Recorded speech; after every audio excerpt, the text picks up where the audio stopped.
Hi everybody, I'm Sheree from the library. It's January 2024 and today I'm sharing with you my favorite books of the past year. I tried to keep it to 10. There are many more, but here are the ones that I really couldn't forget. I want to start with The Eyes in the Impossible. I talked to some of you about this book earlier in the year last year. It is about a dog who lives on an island that is sort of overseen by three bison who are penned in, and when the dog who experiences total freedom is captured by humans and then has to escape, he realizes how important freedom is and he's determined to free the bison from their pen. The story and how it unfolds from there is one of my favorites of the year.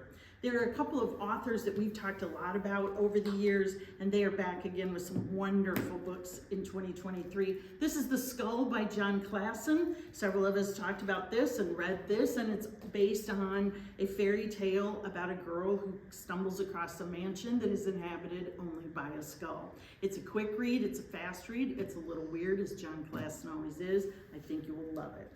Kate D. Camillo, one of our favorite authors, has written The Puppets of Spellhorse. This is going to be part of a series, and they are, the puppets live in a land called Norendi, and it is a wonderful read aloud if you read together, but it's also fast enough that you can read it by yourself and learn the story of why the puppets are where they are and what kind of adventures they are going to have. This is my favorite novel in verse this year. It's called Good Different. And a novel in verse, remember, is written like poetry. It's told from mostly the main character's viewpoint, so there's not a lot of descriptions. There's a lot of action and a lot of storytelling. This is about a little girl who has a lot of trouble staying calm. She is very upset by things that are overstimulating, lights and sound and people being too close. And one day it all becomes too much and she hits one of her classmates.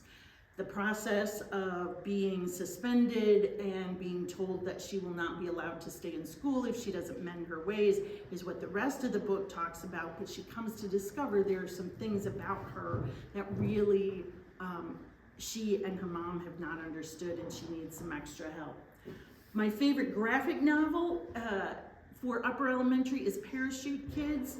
It's about a family from China who immigrates to the United States, and then the parents have to go back while the kids are going to stay here and try to figure out how to manage on their own until their parents can return. If you like a book that is more illustration, less writing, this is a fantastic choice for you.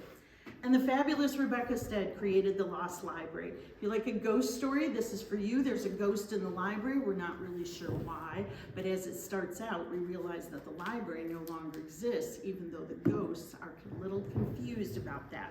Just like every other Rebecca Stead book, it ends up with a very interesting twist, and the story comes together fantastically. This is We Still Belong, about an Indigenous girl who writes a paper for school about Indigenous Peoples Day, and it causes quite a stir at school as to what Indigenous Peoples Day celebrates and represents, what this girl's family history is, and how those things come together. We also talked a lot this year about Big Tree, last year, about Big Tree.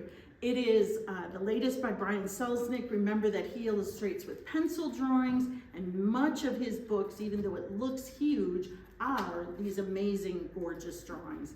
It is about a tiny tree sprout that exists millions of years ago and lives a long life, and we find out about all the transitions that little tree goes through. I also want to mention Opinions and Opossums. You can see it's a very short, quick book. I read it really fast.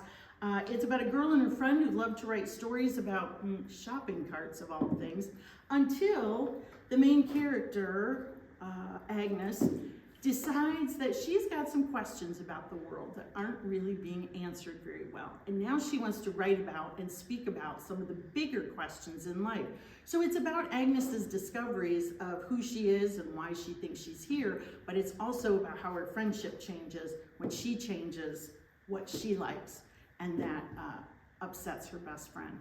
These are my top 10 for upper elementary this year. I hope that you come to the library and borrow and read them all. But remember, there are hundreds and thousands of other books for you to choose. So come on in and find the one that's just right for you. Thanks a lot, you guys.